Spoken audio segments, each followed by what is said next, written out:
وہ لڑکی جسے سب نوکرانی سمجھ کر ذلیل کرتے رہے، مگر آخر میں اسی لڑکی نے پورے گھر کی حقیقت بدل دی۔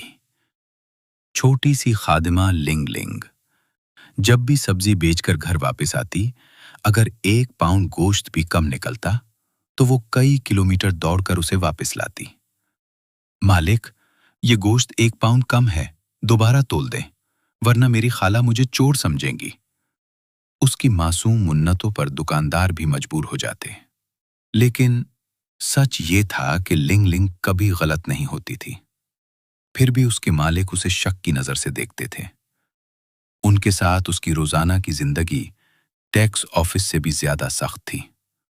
کھانے میں ہمیشہ سب سے آخر میں باری آتی، اور بچا کھچا سستا کھانا ہی اس کے نصیب میں ہوتا۔ ایک دن مالک کے بیٹے نے اسے ہمدردی میں ایک انڈا دیا، مگر وہ بھی بیچ میں ہی چھین لیا گیا۔ اسے انڈے پسند نہیں، دیہات میں بہت کھائے ہوں گے۔ پورا دن کام کرنے کے بعد جب وہ تھکی ہاری ٹی وی دیکھنا چاہتی تو اسے فوراً آواز دی جاتی، کچن صاف کرو، پانی لاؤ، لائٹ بند کرو، اور کام ختم ہو تو سو جاؤ۔ اتنی سخت زندگی کے باوجود لنگ لنگ سب کچھ برداشت کرتی رہی، کیونکہ اس کے گھر پر قرض تھا اور اسے اپنے بھائی کی مدد کرنی تھی۔ لیکن ایک دن سب کچھ بدل گیا۔ گھر میں کوئی نہیں تھا تو اس نے مالک کی بیٹی شیاو جوان کے کپڑے پہن کر دیکھے، صرف اس لیے کہ وہ بھی ایک لمحے کے لیے شہری زندگی محسوس کر سکے۔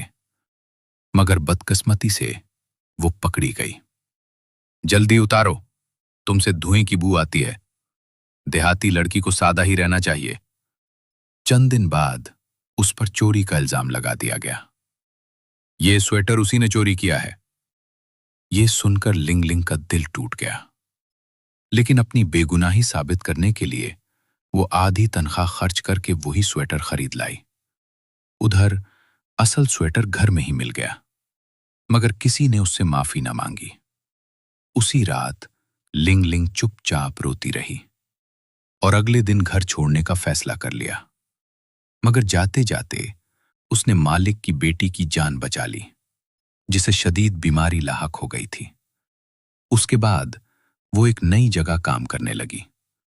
یہاں اس کی نئی مالکن لیو جیے تھی، جو خود غریب تھی مگر دل کی بہت اچھی تھی۔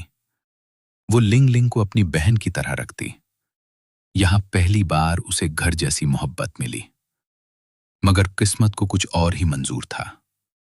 لیو جیے کا شوہر اسے چھوڑ چکا تھا اور گھر کے حالات دن بہ دن خراب ہوتے جا رہے تھے۔ پھر ایک دن لنگ لنگ کو اپنے گھر سے خط ملا۔ اس کے بھائی نے جوا کھیل کر قرض لے لیا تھا اور اب گھر والوں کو پیسوں کی اشد ضرورت تھی۔ مجبور ہو کر لنگ لنگ کو ایک بار پھر نئی نوکری تلاش کرنی پڑی۔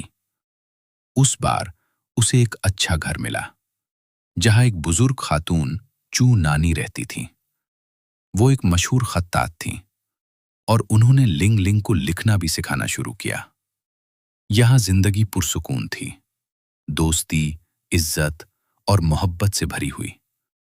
مگر ایک اور خط نے سب کچھ بدل دیا۔ اس کے بھائی کو 300 یوان کی ضرورت تھی۔ دوستوں نے مشورہ دیا، تمہاری نانی کی خطاطی بہت قیمتی ہے، ایک تحفہ مانگ لو۔ لنگ لنگ نے ہمت کر کے ایک تصویر لے لی، مگر اسے معلوم نہ تھا کہ یہی تصویر کسی اور کے لیے بھی بہت اہم تھی۔ جب حقیقت سامنے آئی تو سب کچھ بکھرنے لگا، اور آخر میں یہ سچ سامنے آیا کہ کچھ لوگ رشوت لے کر دوسروں کا مستقبل برباد کر رہے تھے۔